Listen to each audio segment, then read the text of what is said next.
everyone, I am making this video to just give like a bit of an update and then also put in my like makeup purge cruelty-free video, like annotate it and put it in the description box because I still get a lot of comments on that video and I made it over a year ago, and since then companies have become not cruelty-free.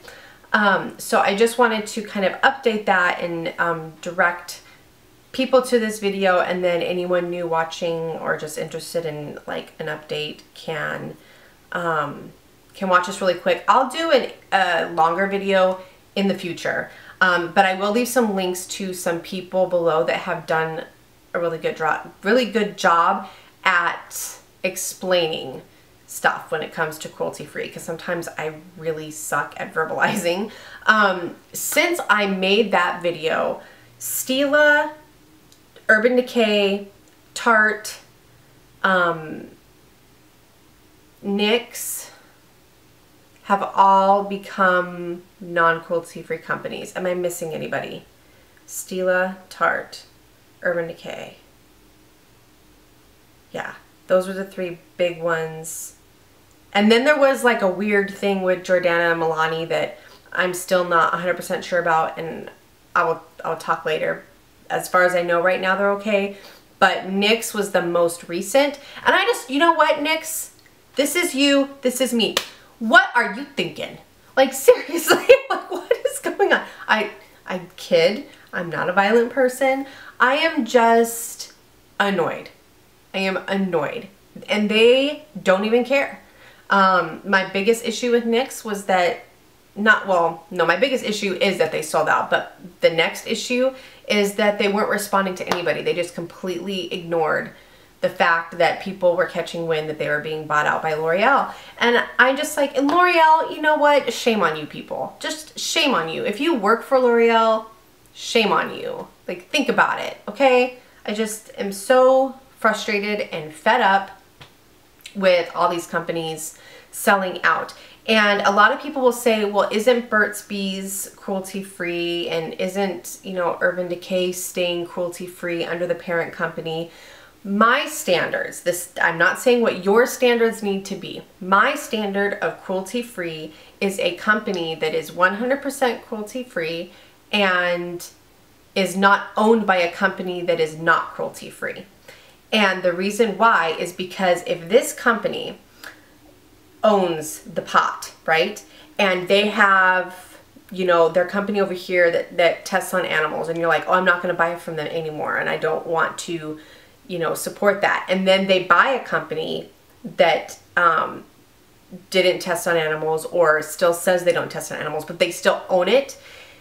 Whether you're giving your money to this guy or this guy, the money is going up to this guy. You are feeding it regardless. So when buying a company that is cruelty-free but owned by a non-cruelty-free company, people will think, oh, well, I'll just keep buying this and it'll show that company that I really like this, so they'll change. No, they won't, because they're making money from you no matter what, because they own their non-cruelty-free company over here and they own their cruelty-free company over here, and they're making money both ways.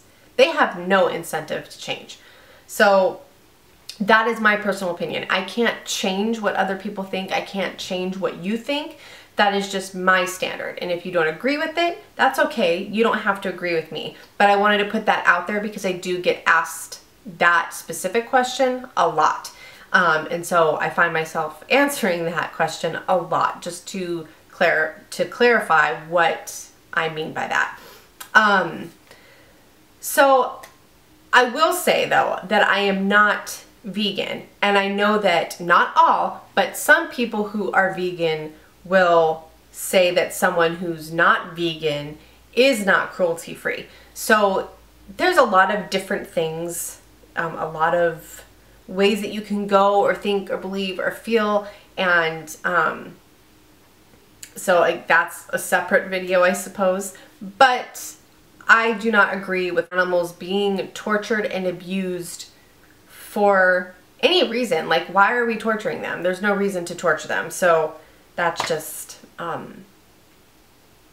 what I have to say about that. Oh, and another new thing, Celia from the Homespun Mum contacted Bdellium Tools. They do brushes, and they had a vegan line, but they said that they're considered cruelty-free, and some of their brushes use goat and horse hair. And now there's another camp, this is completely separate. Some people will say that if it's humanely collected, that is okay, because horses need to be groomed, and then there's that excess hair. They weren't harmed in the process, but they wrote her back and told her that they use goat and horse hair.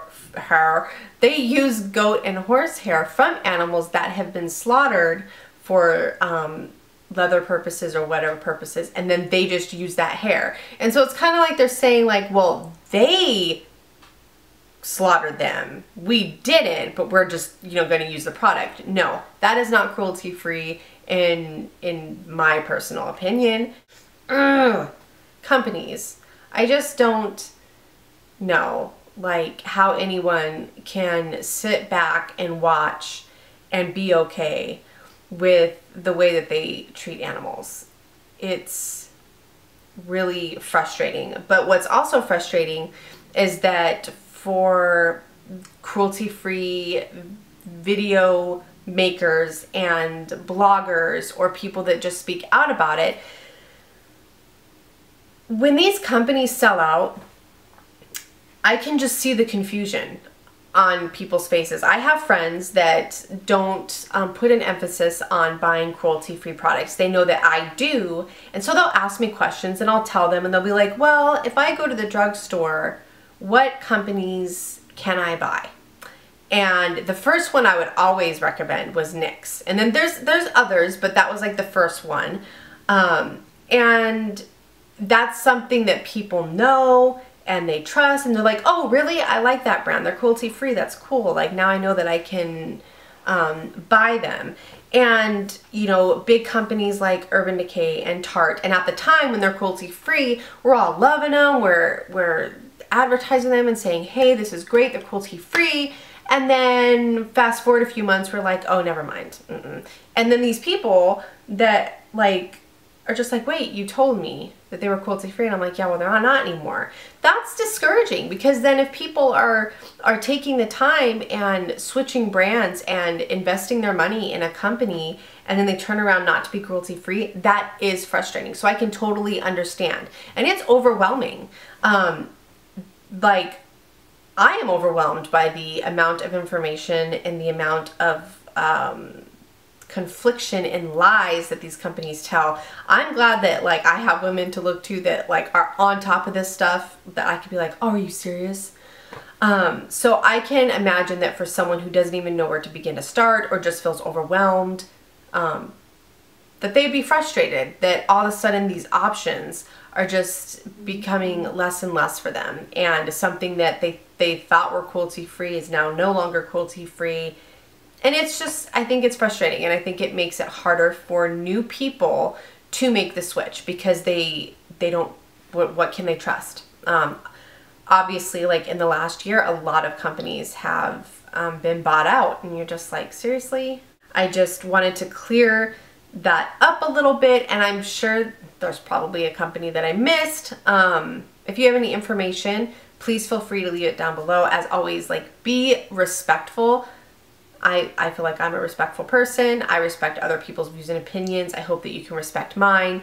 And if you have any thoughts to share, please be sure to leave them in the comments. I do not claim, and will never claim, to know everything. I don't.